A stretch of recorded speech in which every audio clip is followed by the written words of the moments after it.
Hi everyone, welcome back to my YouTube channel. On this video, tara ubanin mi ninyo guys mangitag pwede makanan diri sa Davao. Like super struggle kay mong life diri guys kay ngano wala mi gamit pang lutuan suwang ending. Nagapamalit ra gid mi no among breakfast o panihapon. So nami nakita diri karinderya sa at bang ilang serving is nasa tag 25, 20, 35. Ang ilang rice kay nasa tag 10. I think pwede ka mag-half sa ilang serving kung nagtipid jud ka. So makasave ka diri unlike sa uban nga karinderya diri kay grabe ka mahal. So I'm with my colleague no si Christy. Ang iyang real name ana Cristiano, di ba? So siya gina-guide sa mga magto diri kay normally dito ko sa Pikas ka grabe ka man ang serving tag 75 ata, but the good thing is naa day spot diri nga pwede na magtuan.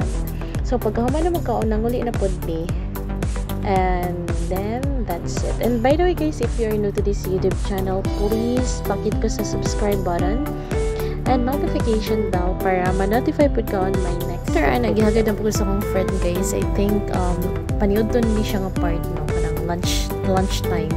So gihagad na po sa kauban nga magto diri sa atbang sa among gipuyan. Among gistayan for 1 month to diri sa Pilkers building sa Centrale para mag-breakfast. O nakita naman ni siya nga bag-o nga open nga karinderya pod nga nasa sulod sa Pilkers building. Wala yun nagdahong guys nga guwapa kayo ang kanang na tindera no. Actually siya kanang gay pod siya but pretty kay siya. I like her na. And then after po mga hapon na ni guys, gihagad na po sa akong kauban mo ang diri sa gutom siya na burger no, bulk burger. So ang ending namalit na po mi og burger ang merienda. Okay, mo din ang ilang menu kanang sa taas no, pagkita na ko dara ilang menu nga available nga pwede nila mahimo right away. So na sila mga regular buy one take one day ang all. Tapos napo na sila ko andi guys kanang baligya nga chicken. Actually lamian ng chicken diri no. Di lang ako betang ilahang katong putlong nga bread, but lami ng chicken diri ang ilahang rice. So siya diba? So wala si ate nagaluto like friendly pa siya actually.